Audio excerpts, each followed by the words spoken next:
So far this week, the coverage of the crisis in the church and church news in general, at least on these shorter form video side of things, has been on this ongoing weird state of things in the church in Germany. For the last few years, going back to 2019 and the before times, as we sometimes call it now, the church in Germany has been embarking on what they call the German synodal way.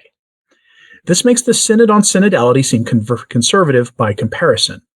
The German synodal way proposed and actually wanted to implement before Rome intervened things like the laity determining who could be bishops, the laity determining who could graduate from seminary, the laity determining who could enter seminary, the laity governing parishes, the laity being in charge of doctrine and the discipline of the sacraments in Germany. An utter and total inversion of the hierarchical nature of the church, a bringing in of democracy, which will only lead to bad things. It has no place in the Catholic Church. And this has been going on for years.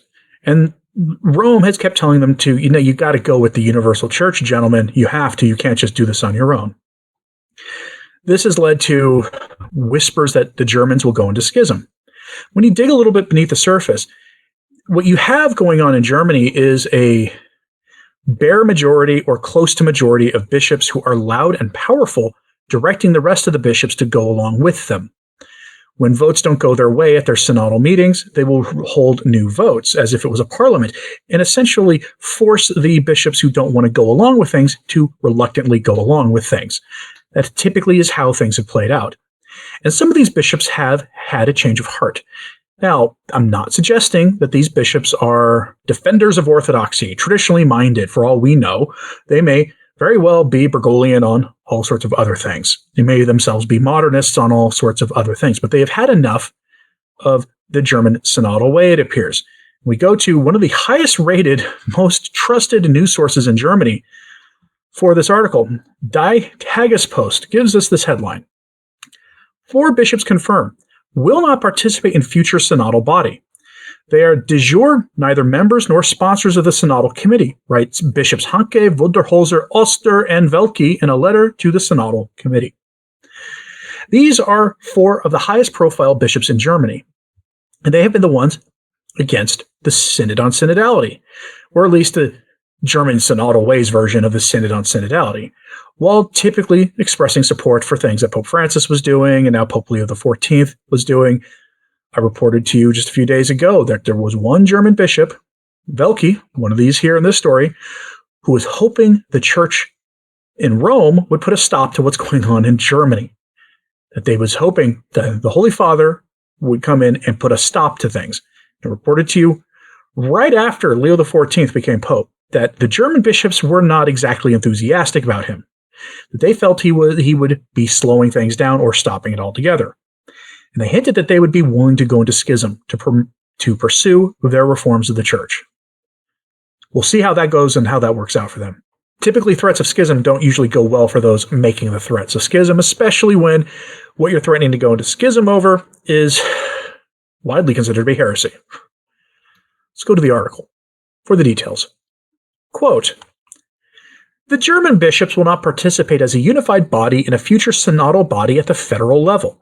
In a letter to the Presidium of the Synodal Committee dated May 19th, which has been made available to this newspaper, Die Tagespost, the 4 archbishops, Gregor Maria Hanke, Rudolf Wunderholzer, Stefan Oster, and Cardinal Rainer Maria Welke, contradict a corresponding resolution of the Synodal Committee dated May 10th.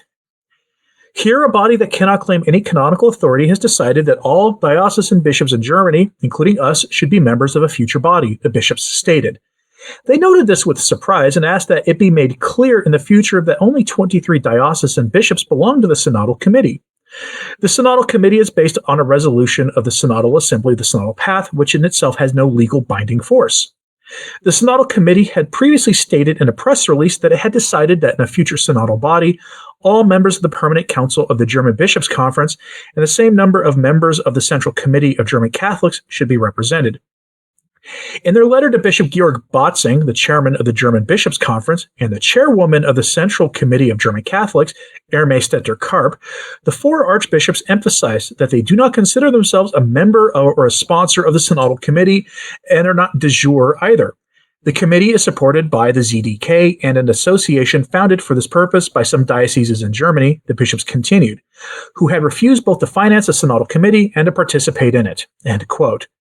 So in other words, they're not members of this. They don't want to go along with Georg Botzing and the more radical bishops, and they don't want to go along with the agenda of laity who have no business directing the course of events in the church in Germany, including organizations that definitely want the church to go somewhere, but aren't willing to fund it themselves and aren't willing to do the work. In other words, they don't want to be involved in this hot mess at all. And that's a good thing. But that is not all that they say, because what they just said isn't enough reason to not be involved. But they also invoke the authority of Rome, who even under Francis told them, no, guys, this isn't a good idea. You should slow down and go with the universal church. Which was also in their rejection, not the most ringing rejection either. After all, they didn't say, no, what you're doing is wrong and it goes against church teaching.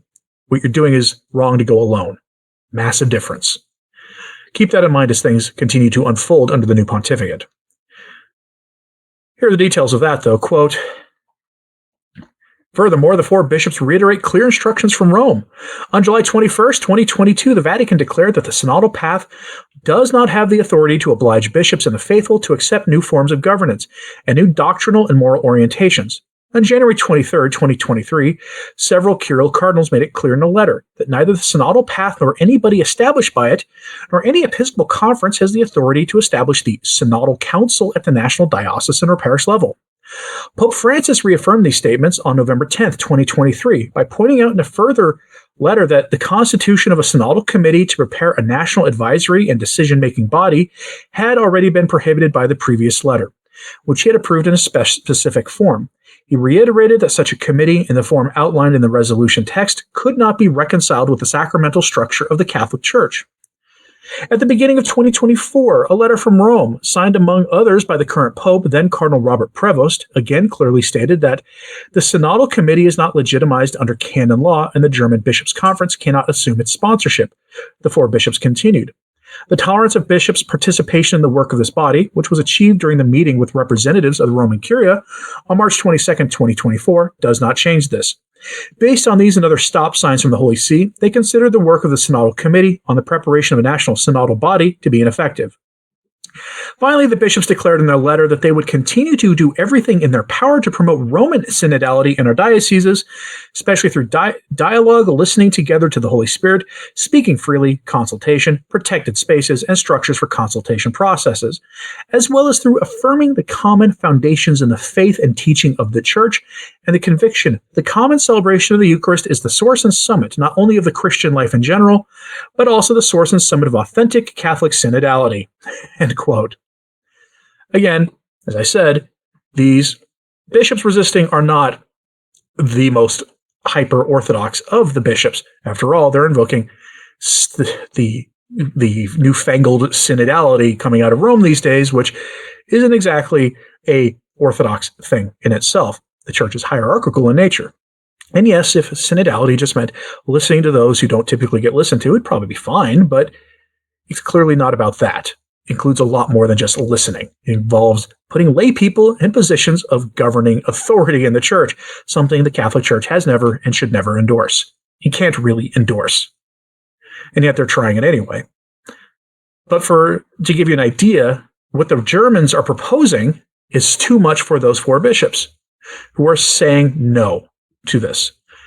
Because what the Germans are doing is essentially trying to establish an independent church. They have threatened schism in the past, in the very recent past over this.